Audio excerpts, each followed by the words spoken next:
Ya, perkenalkan, nama saya Ringky Sabibu, saya prodi akuntansi perpajakan. Nah, di sini saya akan mempresentasikan mengenai fungsi-fungsi pada tab menu di Microsoft Word.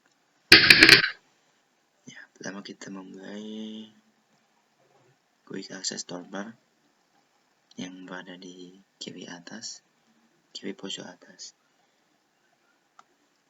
Ini merupakan menu yang memudahkan pengguna untuk mengakses perintah yang sedang digunakan seperti save, undo, redo, dan lain-lain.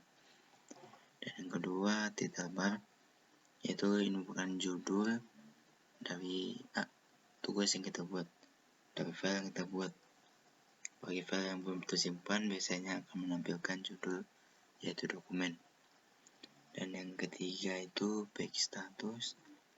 Page status ini merupakan jumlah halaman atau kata dan bahasa apa yang kita gunakan. Yang keempat, tab menu kita bisa lihat dari sini. Kumpulan menu yang masing-masing memiliki fungsi yang berbeda untuk menyesuaikan pengaturan pada dokumen. Dan kelima, ribbon tool atau toolbar. Ini merupakan isi tab menu, kumpulan ikon yang mewakili berbagai fungsi dan perintah spesifik tertentu. Scrollbar ini merupakan untuk menggeser lembar kerja secara horizontal maupun vertikal, turun ke atas, turun ke bawah. Zoom menu ini yang berada di pojok kanan bawah merupakan untuk melakukan zooming atau memperbesar dan memperkecil tampilan lembar kerja di Microsoft Word. Dan selanjutnya Windows menu, yaitu berisi 3 buah perintah: minimize untuk membaca Word ke latar belakang, maximize atau restore down untuk mengubah ukuran tampilan MS Word, dan close untuk menutup lembar kerja di Microsoft Word. Ini merupakan penjelasan mengenai dari gambar yang saya jelaskan tadi.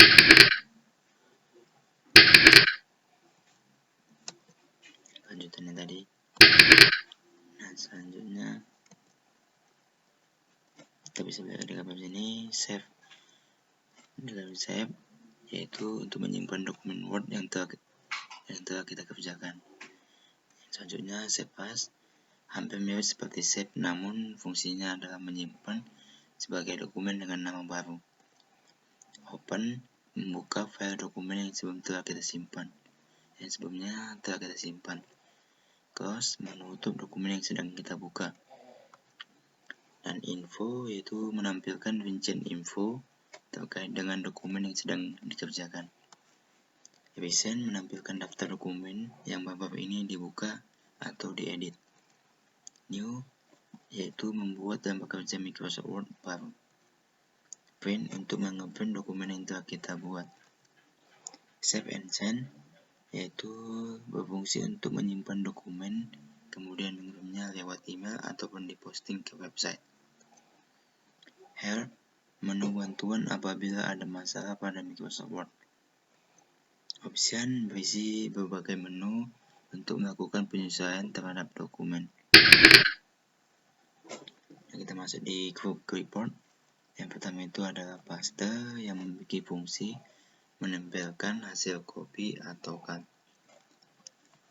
Yang kedua, cut, yang mempunyai gambar seperti gunting yang berfungsi untuk memotong teks atau objek yang terpilih. Yang ketiga, copy, yaitu menyalin teks atau objek terpilih. Dan yang keempat, format printer, itu meniru format halaman dokumen ke dalam dokumen lainnya. Yang selanjutnya, group font. Yang pertama kita bisa melihat font, yaitu memilih jenis hurufnya. Dan yang kedua, font size, mengatur ukuran huruf. Dan yang ketiga, increase font size, yaitu memperbesar huruf secara instan. Yang keempat, decrease font size, yaitu memperkecil ukuran secara instan. Yang kelima, change case, mengubah status huruf kapital atau huruf kecil. Dan yang keenam, clean formatting, yaitu menghapus pemformatan teks terpilih. Dan yang ketujuh, bold, yaitu menebalkan teks terpilih. Dan yang kedelapan, italic, atau yang berfungsi memiringkan teks terpilih. Yang kesembilan, underline, membuat garis bawah pada teks terpilih. Yang ke-10, strict through, memberikan tanda coret pada teks terpilih. Yang ke-11, subscript, mengetik karakter pemangkatan. Superscript, mengetik karakter pemangkatan. Text effect, memberikan efek apistik pada teks terpilih. Dan yang ke-14, text highlight, memberikan warna stabilo di belakang teks terpilih. Yang ke-15, font color, yaitu mengatur warna teks terpilih. Dan kita masuk di paragraf. Nama ikon yang pertama yaitu bullets, yang mempunyai fungsi memberikan tanda bulat di tiap paragraf terpilih. Dan yang kedua, numbering, yaitu memberikan format penomoran di tiap paragraf. Yang ketiga, multiple list, penulisan angka secara otomatis. Yang keempat, decrease indent, menggeser baris paragraf ke kiri. Increase indent, menggeser baris paragraf ke kanan. Yang keenam, left to right, menjadikan arah teks berjalan dari kiri ke kanan. Yang ketujuh, right to left, menjadikan arah teks berjalan dari kanan ke kiri. Nomor 8, sort, yaitu menyortir data. Dan yang ke-9, show atau hide paragraph marks, menampilkan atau menyembunyikan tanda koreksi paragraf.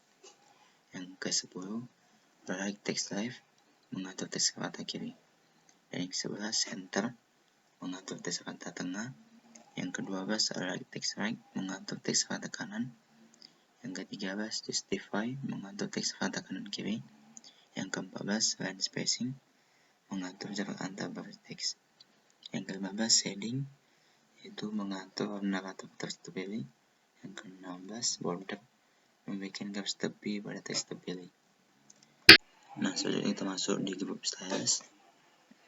Nah, kotak 1, 2, 3, 4 merupakan heading style yang berfungsi memberikan pilihan format judul atau subjudul dari paragraf terpilih.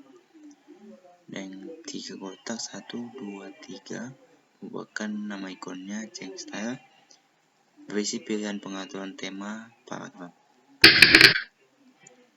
Masuk di grup editing. Yang pertama, find, yang mempunyai fungsi mencari kata tertentu berdasarkan keyword tertentu dalam suatu file. Yang kedua, replace, mencari dan mengganti kata yang ditemukan dengan kata tertentu dalam suatu file. Yang ketiga, select, memilih objek atau teks tertentu dalam suatu file. Kita bisa melihat gambarnya, gambar 1, 2, 3 di atas. Selanjutnya, kita masuk di menu insert. Yang pertama itu cover page, berfungsi untuk menyisipkan halaman cover pada dokumen. Yang kedua blank page, berfungsi untuk memasukkan sebuah halaman kosong ke dokumen.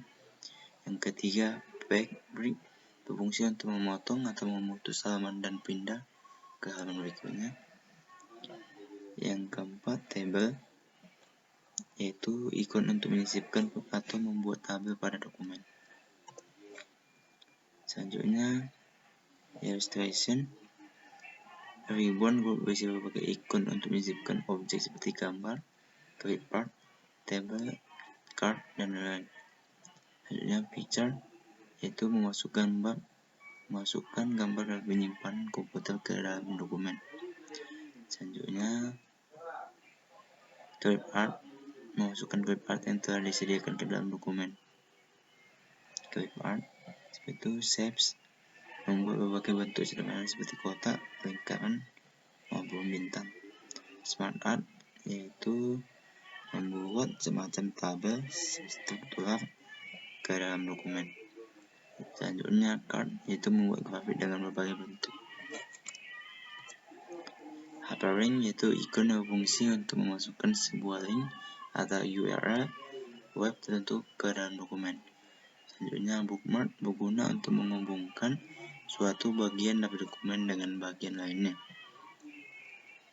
Cross referensi digunakan untuk menghubungkan sebuah teks dengan suatu objek atau gambar tebal, tabel, dan lain-lain yang masih dalam dokumen yang sama. Demikian presentasi saya, and keep smiling. Terima kasih.